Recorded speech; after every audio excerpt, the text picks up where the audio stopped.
Thank you very much, Secretary Solidum, for your kind introduction. Our Pasay City Mayor, Mayor Imelda Calixto Rubiano, and our members of the Diplomatic Corps, my fellow workers in government, distinguished guests, ladies and gentlemen, good morning. Uh, Going through all of these exhibits before we came up, and I apologize if we kept you waiting, but they are very, very interesting. I could spend all day discussing all of these great innovations. And the one thing we come away, ang galing talaga ng Pinoy. Basta't maganda ang suporta sa ating mga scientists, sa ating mga researchers, sa ating mga teacher, walang world-class talaga ang Pilipino. Kaya we should not allow this opportunity to pass us by. That's why, as I greet you, I am excited to know that the future is bright for the Filipinos. Maliwanag na maliwanag dito sa panahong ito, as we come out of the post-pandemic and face the new economy. It is a new economy. It is not the same world that we left in the last quarter of 2019. And when, let us say, the pandemic is managed, well managed, let us say the crisis in Ukraine may have diminished somewhat, we are facing a new world, very much a new world. COVID changed everything. And because it is a new world, we must face, these are new problems that we are facing, and therefore we need to find new solutions. And innovation is the key. Innovation and agility. Yun ang mga buzzword ngayon eh. Innovation and agility. In being able to adjust properly with new ideas, with new systems, with new science. That is going to be the lifeblood of your survival in the coming years.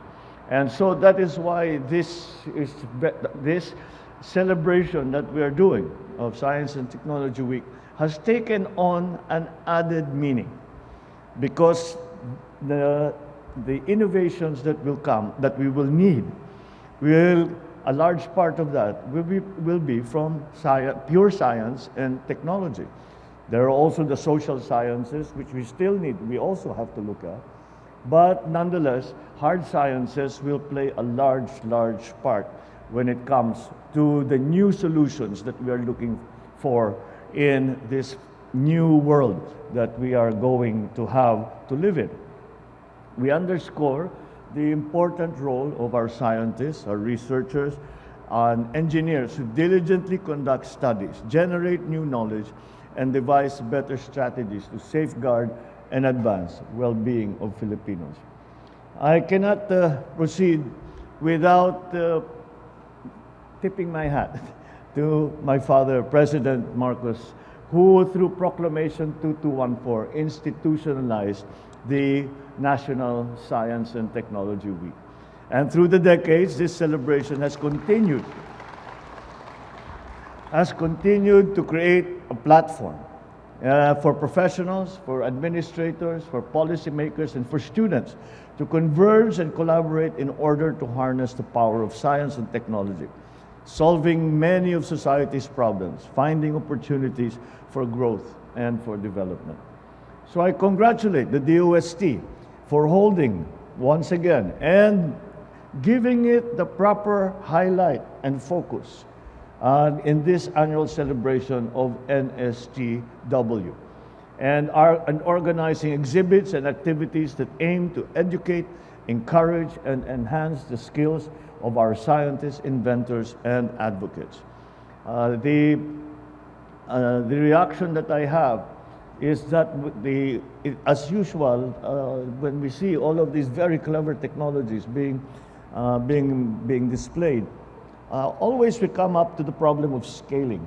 And as long as that problem is overcome, then I think that it is absolutely necessary that you invite all the LGUs or a representative thereof to come and see some of the available technologies, because many of these are immediately applicable to the local government, local communities around the country. And this will provide new opportunities. Again, they're innovative. Hindi pa nagagawa ito. Ngayon lang natin gagawin ito. Pero hindi na lang, ang pangkaraniwan na mamamayan na hindi naman scientist at hindi nagbabasa ng mga journal, ay hindi nila alam na available ito. So that is another very important part of the mission that you are having to fulfill, is to get this information disseminated so that people know what might be applicable or useful in their own community situations. So I hope this year's celebration will be a beacon of hope for all Filipinos to bounce back better, building upon science, technology, and innovation. Science and technology play a crucial role in securing a better future for our country. It allows us to employ our knowledge and develop practical solutions to modern-day problems. Technology in particular helps us meet everyday needs easier and faster. So the part that education plays is extremely important. We, unfortunately in the Philippines, when we are graded alongside our neighbors in Asia, in ASEAN, do not do very well when it comes to the STEM subjects. And so that is what we need to encourage. The material, I can see, is available. It is just a question of us incorporating it into our curriculum, our curricula.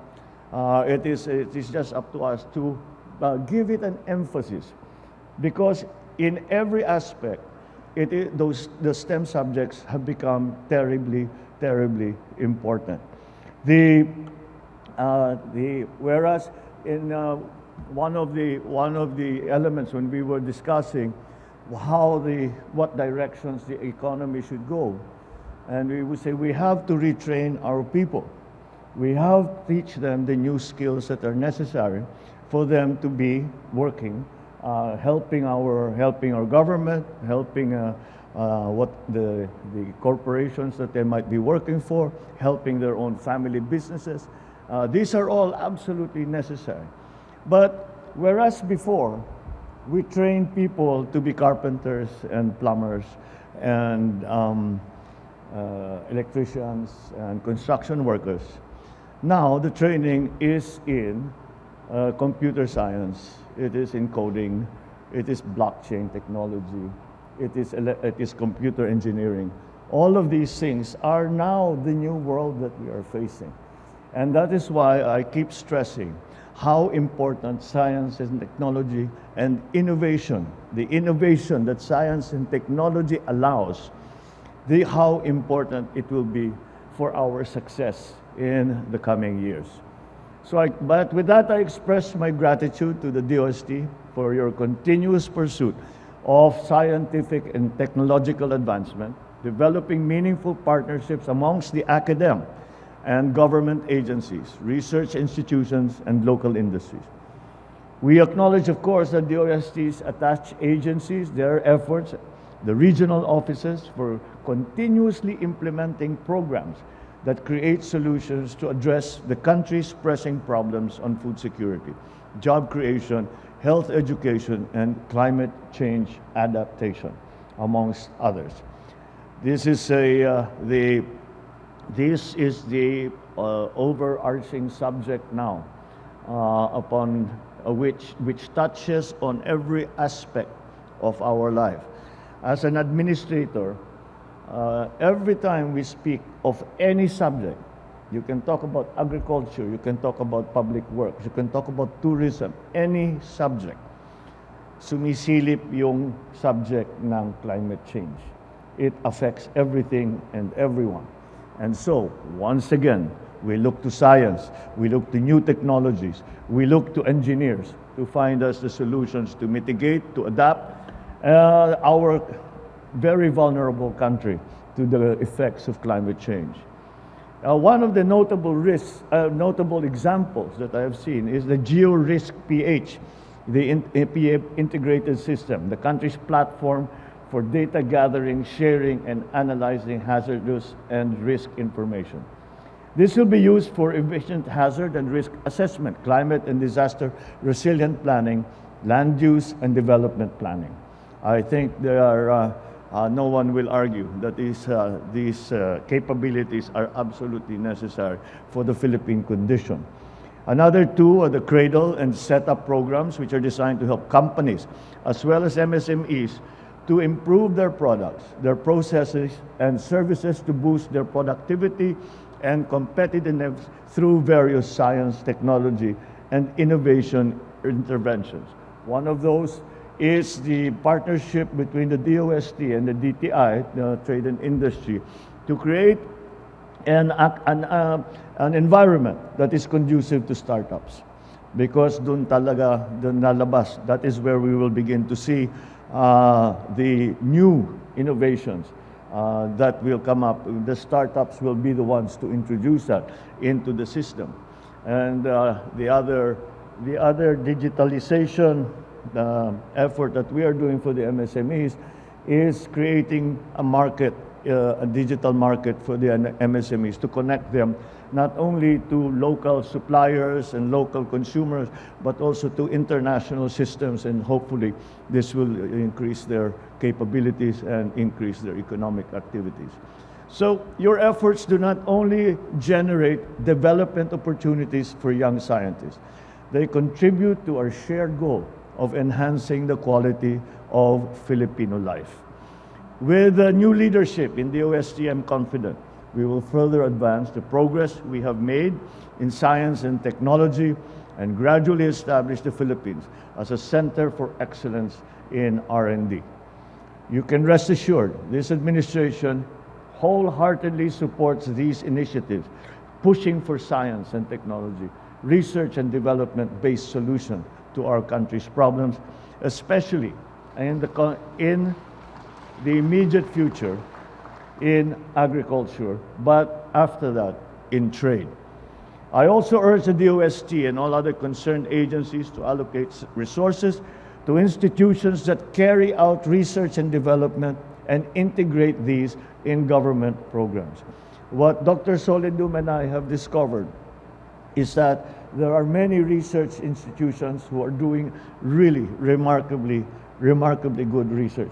However, the problem that we are finding is that research is not directed. Everyone has their own program, has their own projects. It's not their fault. They're studying what they're interested in.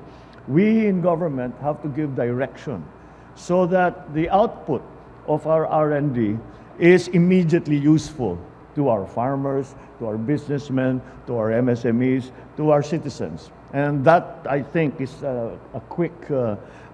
that's something. I've spoken to some of the researchers and some of the those that are administering the research institutes around the country, not only agriculture, but all kinds of other R&D.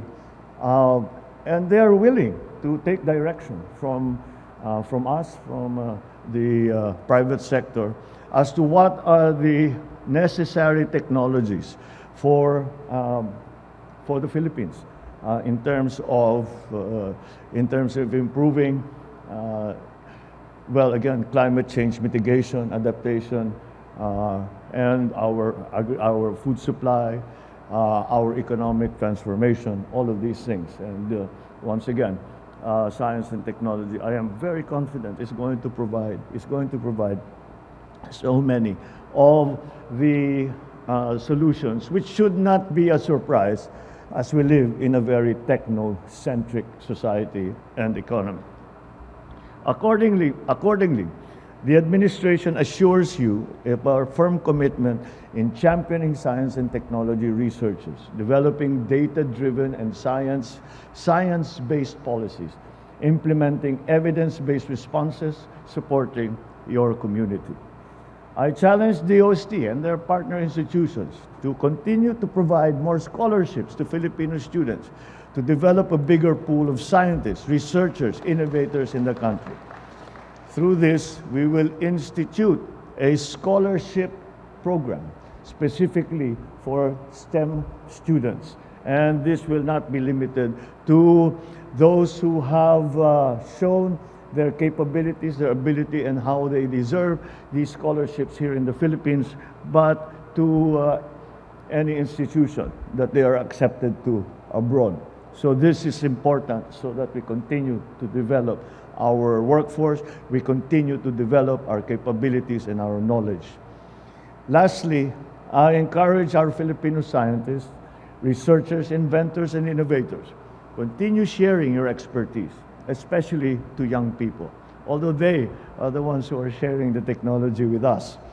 I urge you to stay in the country as you pursue your career. We will continue to support you and continue to look to you to be active partners of the government. Let us dedicate our knowledge and skills, work harmoniously, so as to uplift the lives of our countrymen as we take further strides towards a more informed, a more inclusive, more prosperous, more sustainable nation. Maraming salamat po at mabuhay po kayong lahat. Maganda pong umaga.